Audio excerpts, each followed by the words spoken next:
Subscribe करें हमारे इस यूट्यूब चैनल को, बगल में आ रहे इस बेल आइकन को भी प्रेस करें।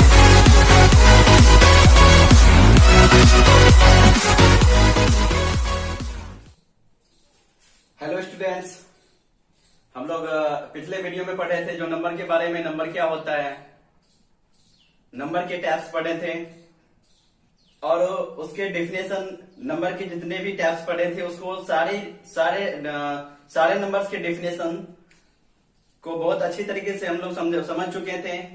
एग्जाम्पल थ्रू भी समझ चुके थे बहुत अच्छे तरीके से। चलिए अब हम लोग कुछ प्रॉपर्टीज के बारे में पढ़ लेते हैं। कुछ प्रॉपर्टीज के बारे में। Algebraic law in addition and multiplication of rational number. Algebraic law in addition and multiplication of rational number. परिमेय संख्याओं का जोड़ और गुना में बीजीय नियम। परिमेय संख्याओं के जोड़ और गुना में बीजीय नियम।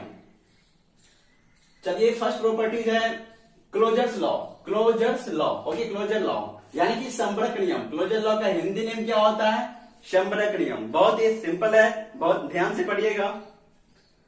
क्लोजर लॉ यानी कि संबरक नियम। इसके ये क्लोजर लॉ दो प्रॉपर्टीज में लागू होता है। एक होता है जोड़ का संबरक नियम, एक होता है गुना का संबरक नियम। जोड़ का संबरक नियम यानी कि उसके इंग्लिश नेम क्या है? Addition of closures law. Addition of closures law, okay. चलिए अब हम लोग इसके एग्जाम्पल थ्रू समझते हैं जो ये क्या होती है। यदि a और b दो परिमेय संख्या हो तो a प्लस b परिमेय संख्या होगी। यदि a और b दो परिमेय संख्या हो तो a प्लस b परिमेय संख्या होगी। ऐसे ही नियम को संबरक नियम कहते हैं। कहने का मतलब ये हुआ जो a और b दो परिमेय संख्या होगा तो उसका जो ऐड करेंगे ना वो भी क्या आएगी? परिमेय संख्या ही आएगी। यही डेफिनेशन बोल रही है। चलिए यहाँ पे समझते हैं एग्जाम्पल थ्रू जो एडिशन ऑफ क्लोजर लॉ क्या होती है। इसकी एग्जाम्पल देखिए, a is equal to 2, b is equal to 3, तो a plus b is equal to क्या होगी? a plus b is equal to भी परिमेय संख्या ही आएगी क्योंकि a क्या है? a क्या है? परिमेय संख्या है। b क्या है? परिमेय संख्या है। दोनों को ऐड करेंगे तो परिमेय संख्या ही आएगी। सेकेंड एग्जाम्पल से समझते हैं 2/3 प्लस 5/2। इसको दोनों को ऐड करेंगे तो 19/6 आएगी, यानी कि ये भी परिमेय संख्या ही आएगी। ऐसे ही एग्जाम्पल को हम लोग जोड़ का संबरक नियम यानी कि एडिशन ऑफ क्लोजर्स लॉ के नाम से हम लोग जानते हैं। चलिए अब दूसरा प्रॉपर्टी यानी कि V जो है गुना का संबरक नियम यानी कि multiplication of closures law. Multiplication of closures law, okay. चलिए इसके डेफिनेशन से हम लोग समझते हैं जो मल्टीप्लीकेशन ऑफ क्लोजर्स लॉ क्या होती है। यदि a और b दो परिमेय संख्या हो तो a गुना b भी परिमेय संख्या होगी। यदि a और b दो परिमेय संख्या हो तो a गुना b भी परिमेय संख्या होगी। ऐसे ही नियम को गुना का संबरक नियम कहते हैं। कहने का मतलब ये हुआ जो इसमें a प्लस b यानी कि दो परिमेय संख्याओं को जोड़ रहे थे, ऐड कर रहे थे, बट यहाँ पे देखिए दो परिमेय संख्या, अलग अलग परिमेय संख्याओं को यहाँ पे क्या करेंगे? मल्टीप्लाई करेंगे तो वो भी परिमेय संख्या ही आएगी। यही डेफिनेशन बोल रही है। चलिए इसी एग्जाम्पल थ्रू हम लोग समझते हैं। मान लीजिए a इजकल टू 2 है, b इजकल टू 3 है। दोनों को अगर मल्टीप्लाई करेंगे तो क्या आएगी? 6 आएगी। ये भी एक परिमेय संख्या है क्योंकि 2 क्या है? परिमेय संख्या, और 3 क्या है? परिमेय संख्या ही है। तो दोनों को ऐड करेंगे तो परिमेय संख्या ही आएगी। सॉरी, ऐड नहीं, मल्टीप्लाई करेंगे तो ये मतलब कि नियम बोल रहा है। दूसरे एग्जांपल से हम लोग समझते हैं 2/3 इंटू 5/2 इजकल टू 5/3। इस दोनों को हम लोग मल्टीप्लाई करेंगे तो क्या आएगी? परिमेय संख्या ही आएगी। यही मल्टीप्लीकेशन ऑफ क्लोजर लॉ बोलती है, डेफिनेशन बोलती है।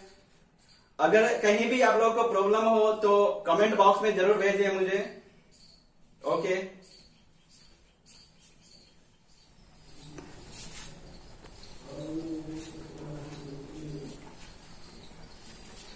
चलिए अब आप लोग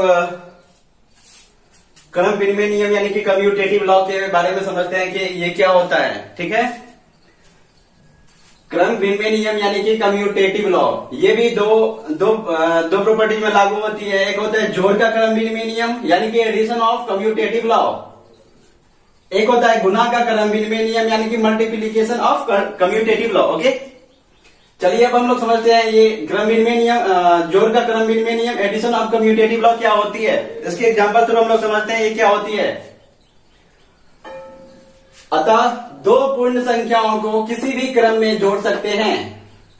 अतः दो पूर्ण संख्याओं को किसी भी क्रम में जोड़ सकते हैं, ऐसे ही नियम को जोड़ का क्रम विनिमय नियम कहते हैं। कहने का मतलब यह हुआ कि दो पूर्ण संख्याओं को हम किसी भी क्रम में जोड़ सकते हैं, या तो सीधा भी जोड़ सकते हैं और उसके उल्टा भी जोड़ सकते हैं। चलिए इसके एग्जाम्पल थ्रू हम लोग समझते हैं ये क्या होती है। इसके एग्जाम्पल थ्रू समझते हैं ये क्या होती है। 2 प्लस, एक मिनट पहले ट्रिक समझ लीजिए। a plus B equal to B plus A, यानी कि ये a प्लस बी को जोड़ेंगे तो भी और b प्लस ए को जोड़ेंगे तो भी रिजल्ट दोनों सेम आएगा। एग्जाम्पल थ्रू समझते हैं। 2 प्लस 3 इजकल टू 3 प्लस 2, दोनों को ऐड करेंगे तो 5 ही आएगी। यही example addition of commutative law के नाम से हम लोग जानते हैं। चलिए अब हम लोग बी प्रॉपर्टी बी पॉइंट में जाते हैं। गुना का क्रम विनिमय नियम, गुना का क्रम विनिमय नियम यानी कि multiplication of commutative law, multiplication of commutative law. इसके डिफिनेशन से हम लोग समझते हैं ये क्या होती है। अतः दो पूर्ण संख्याओं को किसी भी क्रम में गुना कर सकते हैं। अतः दो पूर्ण संख्याओं को किसी भी क्रम में गुना कर सकते हैं, ऐसे ही नियम को गुना का क्रम विनिमय नियम यानी कि मल्टीप्लीकेशन ऑफ कम्यूटेटिव लॉ कहते हैं। सेम है, इसमें क्या करते थे हम लोग, ऐड करते थे दो पूर्ण संख्याओं को, यहां पे हम ऐड करते थे, यहां पे दो पूर्ण संख्याओं को हम लोग मल्टीप्लाई करेंगे तो रिजल्ट क्या आएगी, सेम ही आएगी। ट्रिक होता है a गुना b इक्वल टू b गुना a, यानी कि दोनों को अगर हम गुना करेंगे सीधा या उल्टा तो रिजल्ट क्या आएगी, दोनों सेम ही आएगी। एग्जाम्पल थ्रू समझते हैं। 3 गुना 5 इक्वल टू 5 गुना 3, दोनों रिजल्ट क्या आएगी, सेम ही आई। 15 दोनों रिजल्ट सेम ही आई।